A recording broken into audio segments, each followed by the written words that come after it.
హే everyone, ఎలా ఉన్నారు? నేను చాలా బాగున్నాను. మీరందరూ కూడా బాగుండాలి. ఈ వీడియోలో మీకు నేను టొమాటో రైస్ ఎలా చేస్తానో చూపిస్తాను. మా ఇంట్లో టొమాటో రైస్ అనగానే గుర్తొచ్చే నేమ్ ఆకాష్. మా అన్నకి ఫేవరెట్ ఇది. నేను ఇది చేసినప్పుడల్లా నా హస్బెండ్ ఫోటో తీసి మరీ తనకి పంపిస్తారు టెంప్ట్ చేయడానికి. అండ్ నా హస్బెండ్ ఆల్ టైమ్ ఫేవరెట్ కూడా ఇది. రోజు పెట్టిన నో అనరు. నాకు కూడా వన్ పాట్ రైస్ చాలా ఇష్టం. మనకి టైం లేనప్పుడు కూడా చాలా టేస్టీగా ఈజీగా చేసేసుకోవచ్చు. నేను ఎక్కువ ఇలా వన్ పాట్ రైస్ ప్రిఫర్ చేస్తాను. అయితే టొమాటో ప్యూరీ కూడా వేసి చేసుకోవచ్చు. నేను ఈ మధ్య నా థింగ్స్ మీద కాన్సన్ట్రేట్ చేద్దాం అనుకుంటున్నా. Hope this continues. రెగ్యులర్గా షార్ట్స్ పోస్ట్ చేయట్లేదు అండ్ వీడియోస్ కూడా.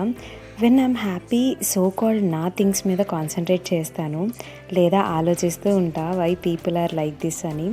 మనం ఆలోచించినంత మాత్రాన మనకి నచ్చకుండా ఉన్నవైతే మారవు కదా.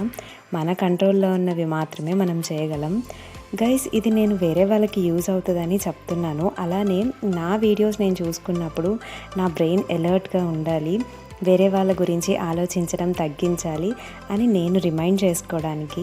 నా లైఫ్ మొత్తంలో ఎవ్రీ స్టేజ్లో నేను నా గురించి కన్నా పక్కన వాళ్ళ గురించి ఎక్కువ పట్టించుకున్నాను. ఇప్పటికీ అర్థమైంది అలా ఉండటం వల్ల నేను ఎంత ఎఫెక్ట్ అవుతున్నాను అని. బెటర్ లేట్ దాన్ నెవర్ ఇప్పటికైనా తెలుసుకున్నాను. It's not wrong to be along with, but మనం అంత చూపించిన సేమ్ థింగ్ వెనక్కి రాదు. Then what's the point of doing all for others? మంచిదే లేండి, అలా మనకి లెసన్లా నేర్పించి ఎక్స్పీరియన్స్ అయ్యేటట్టు ఎంతమంది చేస్తారు? మన కంఫర్ట్ జోన్లో ఉండిపోతే ఇవన్నీ ఎప్పుడు నేర్చుకుంటాం అని మళ్ళీ మళ్ళీ గుర్తు చేస్తారు. What the thing is learn and move on. ఇదంతా పక్కన పెడితే ఇలా వన్ పాట్ రైస్ చేసేటప్పుడు కొంచెం గీ కూడా యాడ్ చేసుకోండి, టేస్ట్ బాగుంటుంది. సో ఇక్కడ గీ ఆయిల్ కూడా యాడ్ చేశాను. షాజీరా అండ్ జీరా యాడ్ చేసి అది స్ప్లటర్ అయ్యాక కాజు వేసి ఫ్రై చేసుకున్నాను.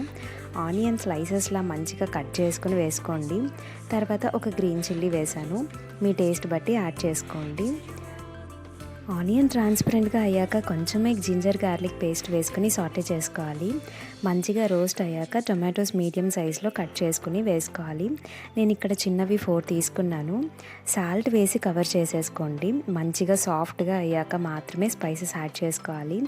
ప్రెషర్ కుక్కర్లోనే కదా అని అన్నీ వేసేసి కుక్ చేస్తే ఆ టేస్ట్ రాదు అని నా ఒపీనియన్.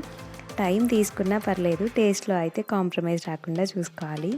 సాల్ట్ వేసాం కాబట్టి టొమాటోస్ తొందరగా సాఫ్ట్ అయిపోతాయి. స్పైసెస్ అన్నీ యాడ్ చేసేసుకుని నైస్ మిక్స్ ఇచ్చేసి ఇంకొక 2 మినిట్స్ ఉంచి మంచిగా కుక్ అయ్యేలా చూసుకోవాలి.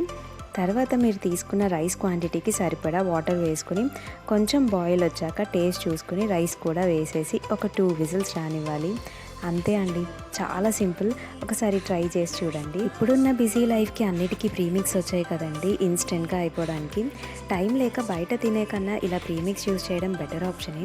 బట్ చాలామంది టైం లేక ఆర్ మార్నింగే చేసుకోవడానికి లేజీగా అనిపించి నైటే వెజిటబుల్స్ కట్ చేసుకుని రెఫ్రిజిరేట్ చేసుకుంటారు. Up to me it's not correct. అసలు చేయకూడదు అలా. దానిలో ఉన్న న్యూట్రియన్స్ అన్నీ లాస్ అవుతాం. So try to eat healthy. If you are watching for the first time, నా వీడియోస్ నచ్చితే please subscribe and do like, share, comment. See you in my next one. Thank you for watching.